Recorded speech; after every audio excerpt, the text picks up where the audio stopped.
So today we will be analyzing the Boondocks Season 1 Episode 5, A Date with the Health Inspector. This episode makes heavy statements about the criminal justice system, wrongful convictions, and the paranoia that exists, especially for black men when it comes to prison. Let's start by looking at Tom and his fear of getting anally penetrated in prison. Basically, Tom watched a movie when he was a child which showed a man getting violated in prison. And this movie scared Tom so deeply that he vowed to never go to prison to suffer that fate. Tom's fear is so deep that he even gets nightmares about going to prison and dropping the soap. And in this episode, unfortunately, Tom gets arrested for being a suspect in the case of the Xbox killer, which leads Tom to ask Huey to find the killer before the police send him to prison over the weekend. And personally, I feel like this is way too much responsibility to assign to a 10-year-old, but hey, Tom felt like Huey was the one to do it.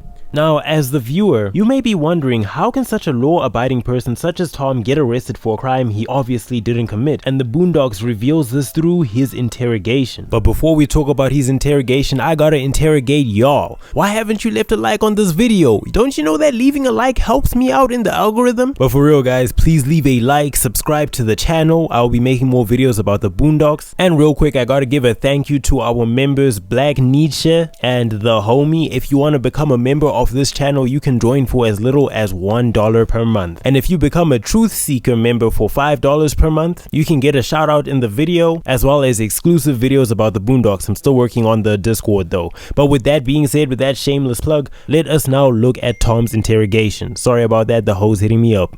And in other news, city police are reporting tonight that they have arrested a suspect in connection with the murder of Antoine Michaels, a 17-year-old who was apparently killed over a game of Madden 2006. The police are not releasing the name of the suspect, who is a black male, approximately blah blah blah.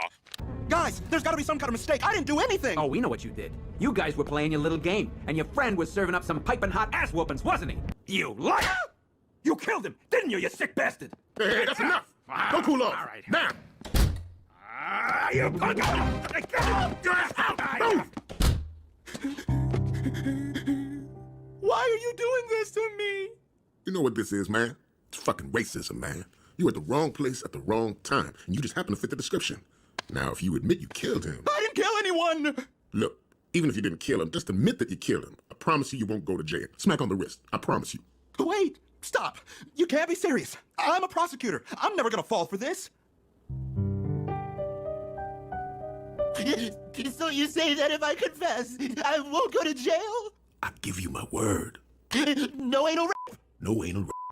Tom is a lawyer and a criminal prosecutor, so he should already know and understand all the tactics used by the police in order to get a confession, such as the classic good cop, bad cop tactic. In the beginning, Tom is obviously adamant that he did not commit this crime, but he ends up folding after 10 minutes because the police convince him that he won't get violated in prison if he confesses to being the Xbox killer. That's how deep Tom's fear of getting violated is, because even though he deeply understands the judicial system, his emotions of fear overpower his logic. It is also telling that the police arrested Tom simply on the basis that he fits the description. If the police had launched any investigation or done any research on Tom, they would have seen that he doesn't live anywhere near where the crime was committed, and there's no evidence to suggest that he would have been in that area at all. Even if the police ran a simple background check to see that Tom has never committed a crime, is a lawyer and a prosecutor who literally helps the cops put people in prison, Tom should be the last person to be a suspect in this case. Lastly, did the cops even check if Tom plays Xbox? He might be a PlayStation guy. But no, because he fits the description, he is arrested. For all we know as the audience, the description could be as simple as a 6-foot black man with a buzz cut, and that could literally be one of millions of people, but due to Tom having a similar appearance, he fit enough for the arrest. This is obvious social commentary on the incompetence of the criminal justice system, as well as the police coercing suspects into making confessions and being more invested in making arrests rather than launching investigations. This reminds me of the famous case of the Central Park 5. And for those of you who don't know who the Central Park 5 are, it's a group of 5 teenagers aged 14 to 16 who were accused of brutally assaulting a white jogger in 1989. The police pressured these children into false confessions after hours of intense interrogations without their lawyers or parents present. Their confessions didn't match each other or the crime scene evidence, and despite having no connection to the crime in any way, they were still convicted. They spent 6 to 13 years in prison before being exonerated in 2002 when the real perpetrator, Matias Reyes, confessed and DNA evidence confirmed confirmed his guilt. Fortunately, Matthias confessed to this crime, otherwise the Central Park 5 would have still been prison till this day. After clearing their names in 2014, the Central Park 5 received $41 million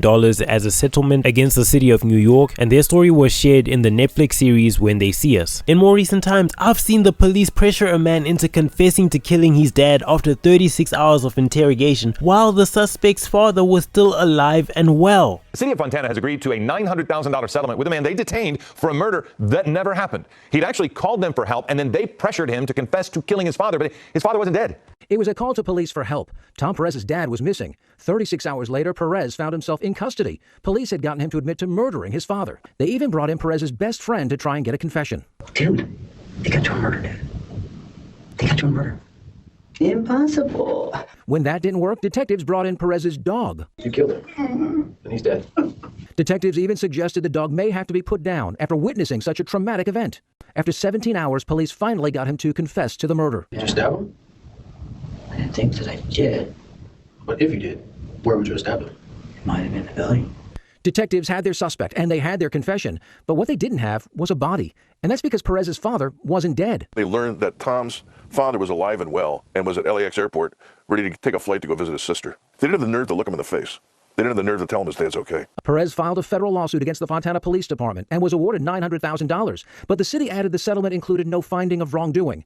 None of the officers involved in the case have been disciplined. In fact, several have since been promoted. I find it sickening that the police can abuse their power to the point that they can get someone to confess to a murder that never happened. The police could get you to confess to assassinating Abraham Lincoln even if you didn't exist at that time. So what happens next is Huey, Riley, Ed Wansler III, and his close associate Rummy, who is voiced by Samuel L. Jackson, launch their own investigation in order to find the true perpetrator and free Tom from his wrongful arrest. And I must say, I love the Pulp Fiction reference in this scene. I just gotta show y'all.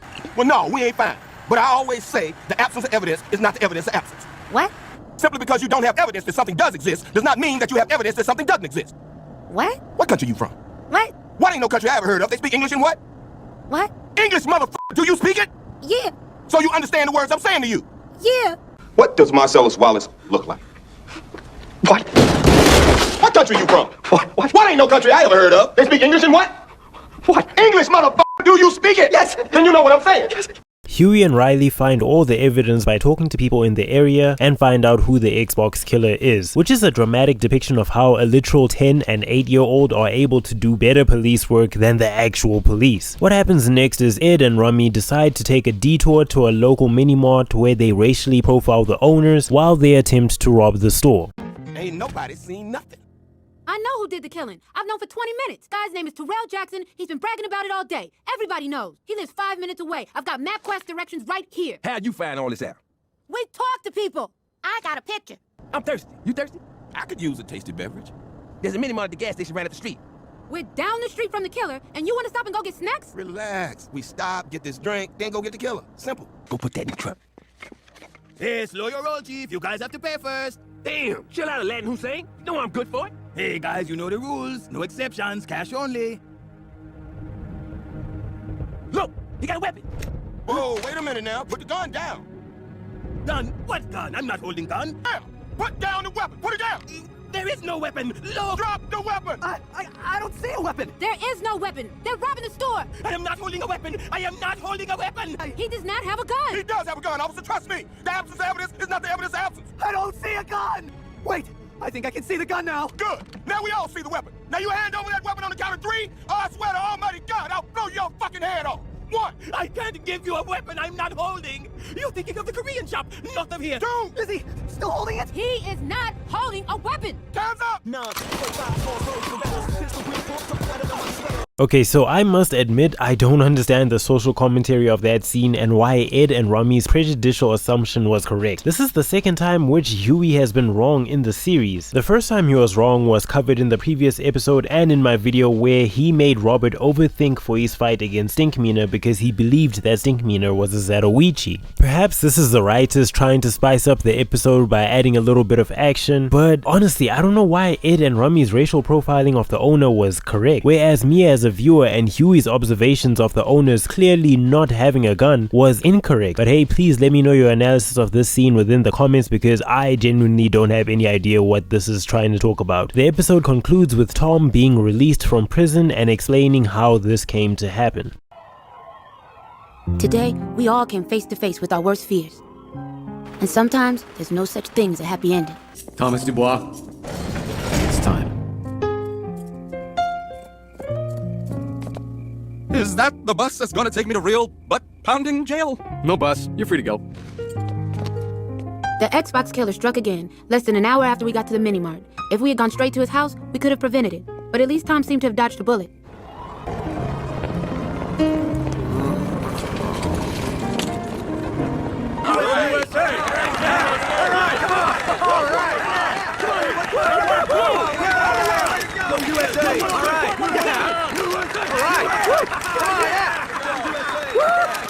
It is unfortunate that if the police actually did their jobs and launched a proper investigation, they would have prevented another person from needlessly losing their life. As I've said in previous videos, this episode came out 20 years ago, but it's still relevant till this day. What is nice about this episode is that we see that Tom rightfully sues the city over his wrongful arrest, and we also see that Tom barely resembles the Xbox killer. I mean, they have the same haircut and have a similar slim build, but we can see that their skin tones and facial structures look nothing alike. The Xbox killer has bigger lips, a bigger nose, more defined cheekbones, a darker complexion, and a menacing demeanor within his facial expression. I believe the writers placed this side-by-side comparison of Tom and the Xbox killer to emphasize how narrow the description Tom fit, because the only two things they have in common is their haircut and being black. It is also telling how Ed and Rummy are framed as heroes after initially wanting to rob the mini-mart and coincidentally finding out that the owners are terrorists. Honestly guys, I don't know what to make of Ed and Rummy's significance to this episode and how their prejudicial assessment of the owners was correct. I really want to know your analysis, because there's something I'm missing here and it's like an itch I can't scratch. I feel as though this episode was largely commentary on the incompetence of law enforcement. However, if you have an alternative perspective, please let me know in the comments. I just want to say thank you to you guys for watching this video up until now. I will be covering every episode of the Boondocks from season 1 to season 4, so if you're interested in that, please subscribe. Please also leave a like on the video. As I've said before, you guys know it helps me for the algorithm, and for as little as $1 a month you can join this channel to help support me as a small black young content creator, guys. I just want to say thank you to you guys again, and I will be working on an episode 6 analysis. I hope you guys are doing good and you guys are staying healthy, and I hope I made a decent video which you guys enjoy. With that being said, stay healthy y'all. Peace.